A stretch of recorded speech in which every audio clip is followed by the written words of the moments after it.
संभल से समाजवादी पार्टी के सांसद जियाउर रहमान बर्क से एसआईटी ने पूछताछ की। ये पूछताछ करीब 2.25 घंटे चली।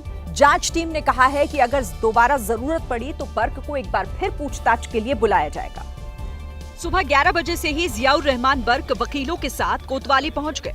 यहां से वो नखासा थाने पहुंचे और इसी थाने में करीब दोपहर 12 बजे उनसे पूछताछ शुरू हुई। बर्क ने कहा कि उन्हें देश के कानून और संविधान पर भरोसा है।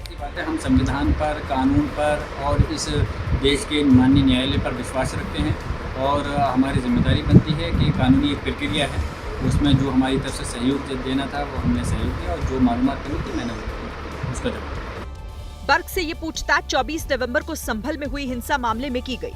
इस मामले में समाजवादी पार्टी के सांसद नामजद आरोपी भी हैं। बर्क पर आरोप है कि उन्होंने 22 नवंबर को भड़काऊ बयानबाजी की थी।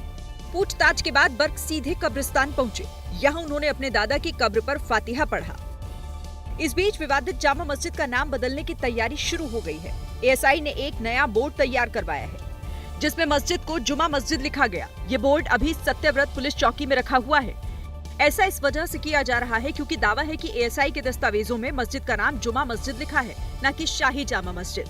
अभी तक मस्जिद के बाहर हरे रंग का बोर्ड लगा हुआ रहता था, लेकिन इसकी जगह अब ये नीले रंग का बोर्ड नजर आ सकता है। इस बोर्ड के लगने के बाद मस्जिद पूरी तरह से एएसआई संरक्षित इमारत दिखेगी। एसपी सांसद रामजी लाल सुमन के खिलाफ लखनऊ में एक क्षत्रिय महासभा ने जोरदार प्रदर्शन किया। क्षत्रिय महासभा ने लखनऊ में राणा सांगा की प्रतिमा और रामजी लाल सुमन पर कानूनी कार्रवाई की मांग की है। राणा सांगा का अपमान नहीं सहेगा हिंदुस्तान लिखी तख्तियां लिए क्षेत्रीय महासभा के कार्यकर्ता ने लखनऊ के 1090 चौराहे से गांधी प्रतिमा तक पैदल मार्च किया। समाजवादी पार्टी के अध्यक्ष अखिलेश यादव और राणा सांगा पर टिप्पणी करने वाले सांसद रामजी लाल सुमन के खिलाफ जोरदार नारेबाजी की। हालांकि जब प्रदर्शनकारियों ने 1090 चौराहे से जीपीओ की ओर बढ़ने की कोशिश की तो पुलिस ने उन्हें रोक दिया। वहीं क्षेत्रीय महासभा के पदाधिकारियों ने रामजी लाल सुमन पर कार्रवाई न होने पर 22 जून को बड़ा मोर्चा निकालने की चेतावनी दी है। ऐसे लोगों के खिलाफ राष्ट्रद्रोह का मुकदमा दर्ज होना चाहिए और मैंने कैबिनेट मंत्री जयवीर सिंह जी, माननीय दयाशंकर सिंह जी को अपना ज्ञापन बता दिया है। अखिल भारतीय क्षत्रिय महासभा की ओर से पहले ही रामजी लाल सुमन पर केस दर्ज कराया गया है। क्षत्रिय महासभा के पदाधिकारियों के मुताबिक इस मामले में रामजी लाल सुमन को वारंट भी जारी हो चुका है। डोनाल्ड ट्रंप की टैरिफ नीति से दुनिया भर के बाजारों में खलबली मची है। अब व्हाइट हाउस के प्रमुख सलाहकारों में से एक कारोबारी एलन मस्क ने टैरिफ नीति की आलोचना की है। अमेरिकी अखबार वॉशिंगटन पोस्ट के मुताबिक एलन मस्क ने अमेरिकी राष्ट्रपति डोनाल्ड ट्रंप से व्यक्तिगत रूप से टैरिफ नीति वापस लेने की अपील की है। मस्क ने ट्रंप सरकार की इमिग्रेशन पॉलिसी की भी आलोचना की। अमेरिकी मीडिया में ट्रंप प्रशासन और एलन मस्क के बीच तनातनी बढ़ने का भी दावा किया जा रहा है। इस कड़ी में ट्रंप प्रशासन में वरिष्ठ सलाहकार पीटर नेवारो का एक बयान भी चर्चा में है, जिसमें वो मस्क को कार के बिजनेस पर ध्यान लगाने की नसीहत दे रहे हैं। Elon Musk at the beginning talk about a zero tariff zone. Thing that's I think important about Elon to understand. He sells cars. That's what he does. Peter की इस नसीहत पर एलन मस्क ने भी पलटवार किया। उन्होंने पीटर की हार्वर्ड डिग्री पर सवाल उठाए। असल में ट्रंप की टैरिफ नीति से मस्क की कंपनी टेस्ला के शेयर्स में लगातार गिरावट देखी जा रही है। सोमवार को भी अमेरिकी शेयर बाजार गिरावट के साथ खुला। हालांकि इसके बाद भी डोनाल्ड ट्रंप टैरिफ नीति पर विचार के लिए तैयार होते नहीं दिखते। एक दिन पहले ट्रंप ने चीन के 34% जवाबी टैरिफ के जवाब में 50% अतिरिक्त टैरिफ लगाने की धमकी दी।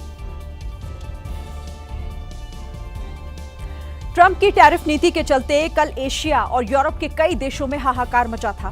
भारत के शेयर बाजार में भी बड़ी गिरावट दर्ज की गई थी। आज भी कई देशों में इसका असर दिखाई दिया है।